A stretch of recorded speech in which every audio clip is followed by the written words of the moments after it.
તો hello everybody welcome back to the another blog. તો અત્યારે હું છું હાલ ઘરે અને વાગી ગયા છે 8 અને જમવાનું જે બને છે મસ્ત મજાનું. અહીંયા જમવાનું તો કેવી રીતના ખબર છે પાછું જો બંધ થાય એકદમ મસ્ત મજાના જો ને ભજન સાંભળતા ભાઈ જમવાનું બને છે. ભાઈ રોટલી તો બને છે, અહીંયા શાક પણ બને છે, સબ્જી જો કે હિન્દીમાં કહીએ તો સબ્જી. કોની સબ્જી બનાવી છે? હા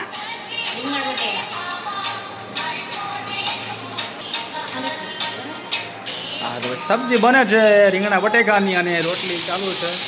સીટી ઘડી વડે કહેવાય ને વાગ વગર કરે છે. તો આપણે આવતા રહીએ બહાર તો જવાય એમ છે નહીં ભાઈ, કારણ કે એમાં એવું છે કે બહાર હે ને અંધારો બહુ છે અને અંધારાથી મને લાગે કે બીક એટલા માટે ઘરમાં આપણે બરાબર છું જવાય.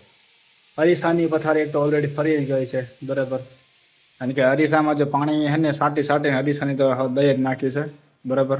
અને પાછળ ટીંગાય છે જો કપડાં. અમારે ગુજરાતી મતલબ કાંઠિયાવાડમાં હે ને ઘરમાં જો ધાબા પર વરસાદ ચાલુ હોય ને અહીંયા દોરી લાંબી કરી દેવાની અહીંથી અહીં હોતી અને બધી વસ્તુ જો અહીંયા ટીંગાય આમ છે. એટલે આમ કહેવાય ને ટૂંકમાં મતલબ ઘરને એક મતલબ કહેવાય ને આમ ઘરે જ છે પણ અલગ રીતે એને ડેકોરેટ કરી એવી રીતે વાત આવે ખબર જ ન પડે. તો કે ઘણા બધા ઘરમાં એવી રીતે હાથે પ્રોબ્લેમ તો વરસાદ આવે એટલે વાયર છે તો ભાઈ એ તો હોય તો ખરી જ બરાબર. એ ટૂંકમાં મતલબ કહેવાનો મિનિંગ એમ છે કે ભાઈ હે ને આ તપેલું છે ને તમને ખબર તપેલું છે? મને જ નથી ખબર, જોઈ જઈએ ખાલી હે ખાલી તપેલું એ ભાઈ ખબર નહીં હું માટે મૂકું કદાચ વસ્તુ હશે ને ધોવાનું તપેલું બાકી છે એટલે એ માટે અહીંયા મૂકું છું. હમણાં જગ્યા ટાઈમ છે ધોવાનું વાસણ ધોવાનું થઈ ધોઈ નાખતા અને ટૂંકમાં જવાના મને કામ તો જોઈ મારું એકદમ કમ્પ્લીટ કામ તો હશે. હા મેં અરીસો છે અને બોલું છું અને બ્લોગ શૂટ થશે એટલે ખબર પડે આપણને કે કઈ રીતના આપણે બ્લોગ શૂટ કરવી છે. આ એક મિનિટ કામ થાય એટલે ખબર પડી જાય આપણે કેટલું ધોવાનું જાય છે. હા તે મારા વિવોના ફોન આઈફોન જેવું કામ કરતા તો કેવું ખબર છે? ચલો મારે હે ને ડાયરેક્ટ કેમેરા ખોલીને ડાયરેક્ટ આમ હે ફોકસ નહીં કરવાનું. જો કે પહેલાના બધા ફોન હતા ને એ ફોકસ કરવા પડતા ફોટા મોઢા ઉપર એમ જેથી હે ને આમ ક્લિયર રિઝલ્ટ આવે અને ફોકસ ન કર્યું તો બ્લર થઈ જાય. અત્યારના જે સિસ્ટમ કે ફોન બધા સિસ્ટમવાળા છે ડાયરેક્ટ કેમેરા ફોન સીધો હે રેકોર્ડિંગ ચાલુ કરી દેવાનું સીધું તમારે હે ને ફોકસ થઈ જાય કમ્પ્લીટ તમારે ફોને બ્લર ન આવે એ રીતના એમ. એટલે મતલબ કે અત્યારે જે ફોન ના જે મારે છે ને વિવો V60 છે. પેલા મારી પાસે ને વિવો V51 હતો, અત્યારે મારી પાસે ફોન મમ્મી પાસે છે એ ફોન બહાર છે. તમને આવે ને તમને ફોન બતાવીશ કે હું પેલા કયો ફોન વાપરતો હતો અને હાલ તો મારી પાસે તો બતાવ્યું કે વિવો V60 ફોન છે.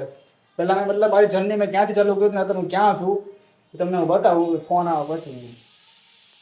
તો જો મેં તમને હમણાં કીધું હતું કે મારી પાસે પેલો જૂનો હતો વિવો Y51 ફોન એ આવડો છે. જો પેલા આ હું ફોન વાપરતો હતો હે ને વિવો Y51 ફોન છે. મેં હે ને પેલા કહેવાય ને 2022 ફોન લીધો હતો.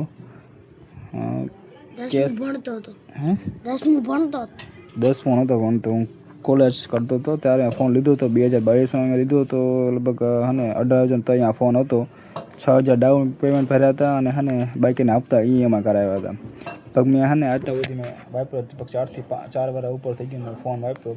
પછી આની જે બેટરી હેલ્થ અને મેમરી ઓછી થઈ ગઈ ને પછી બદલો અમે પછી અત્યારે મારી પાસે વિવો V60 ફોન છે. મેં તમને બતાવ્યો હતો એવું.